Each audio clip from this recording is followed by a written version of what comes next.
We enjoyed the experience, enjoyed being here. You have to give credit to Illinois Wesleyan because they did a great job. They put a lot of pressure, forced 24 turnovers, and they came out on top.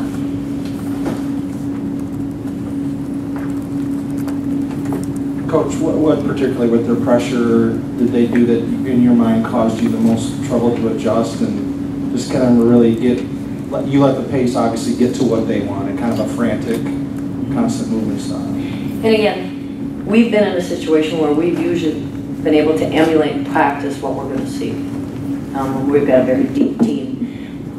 We knew that the press was going to come, and there were times where we showed poise and we got the ball in the middle, we attacked and we did well. But we didn't have the opportunity to show completely what it is, and it broke down, and there were times that we made mistakes. And when you get to postseason, it's all about possessions, 1 or 2 possessions, and we threw too many possessions away. It's something we're going to have to learn from, but they did a very nice job of exposing that, and we knew they were going to. We thought we were prepared, and we're going to continue to try to work on that as well. And then Olivia led as well for them, really was a spark plug kind of all over the floor. You got some turnovers out of her with 7, but just talk about her playing what she did that kind of really caused you some problems on that end. We knew Let was going to have her points. We understood that. She is a great player. She finds multiple ways to score. She can score from the outside. She can take you off the dribble. She can post up. So we kind of figured that Let was going to be in the 20s. Our goal was not to have anybody else in double digits. But we understood that our goal with her was just to make sure that if she was going to score, it was going to be scoring over high hands. We were going to contest the shots. She's a very nice player. Coach, your team accomplished a lot this season. School record for wins, 30-game win streak, first trip back to the Final Four, 12 years. How do you put this kind of in perspective that when you get to the Final Four and the game it just gets away from you and you can't really get it back? That's the hard part is in a week or 2 weeks we're going to look back and we're just going to smile. We're going to smile that it happened, and we'll look back at the experience. It hurts right now. One of the reasons it hurts right now is because these young ladies, in order to do that journey and to do that 30-0 run, you really connect with each other. And you trust each other and you believe in each other. And so when you put your whole heart into something, it hurts. But like I said to them in the locker room, it's the only way to compete. Give all you have and know that I couldn't give anything more. And I'm very proud of these young ladies because that's what they did. They believed in our system and they believed in each other. And they're going to continue to do that. Coach, after struggling in the first half, close it to within 1, took the lead on a shot by Maggie. So we're up by 1 very early in the second half, and then things just kind of stalled. What do you think happened in that 10-0 run that Wesleyan was able to put together? There's always a point in the game where you can see where the momentum is going to change and you have to capitalize. I thought right there that was a time that we had to make a statement. We had to make a statement offensively, getting the ball, getting it into contact and being strong with it. And on the other hand, what happened is we started turning it over and we were a little bit loose with the ball.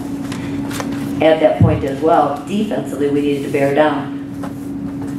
In the defensive situation, we can't be giving up second and third shots. And what happens in that situation, anytime there's a 50-50 ball, those are the energy possessions that you get. And we didn't win a lot of those possessions. Had we done that, I think the outcome would be a little bit different. But that was a crucial, pivotal time. If we could have made a statement and controlled that time, who knows what would happen. But there's always a time you look back in the game where things change because of that. And again, I'm going to give Illinois Wesleyan credit because they took advantage of that time and they made it theirs. Taylor, you're a really quick player, but they seem exceptionally quick. They also seem to drive you nuts and really get to you. Is that fair to say? Yeah. They're a pretty aggressive team. I think we knew the game would be like this, but it's just always still mentally hard to just overcome a very physical team. Maggie, were you surprised at all about how tough they were inside, considering how small they were? Yeah, definitely. I mean, it was a physical game from the time of the jump ball, and I mean, they had people crashing inside and being really strong on defense under the basket. but also it was pressure all over. They were pressuring our guards. It's hard to get it in. They were pressuring once we got it in, so I think that hurt us a little bit. Any other questions? I have one. Okay. Coach, I know it's hard now to last, but looking forward, you have Amherst tomorrow. What are your thoughts about that? Well, it's like we've done all year. We're going to learn from this right now.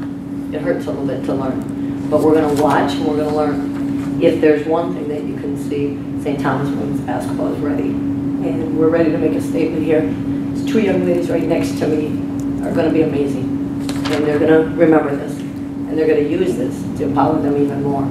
We're going to learn all through the off season. We're going to take it. Last time we were in this position, we didn't get the bid to the NCAAs. We lost to Stevens Point when we went on a 30-0 run. I'm looking forward to seeing what we can do together.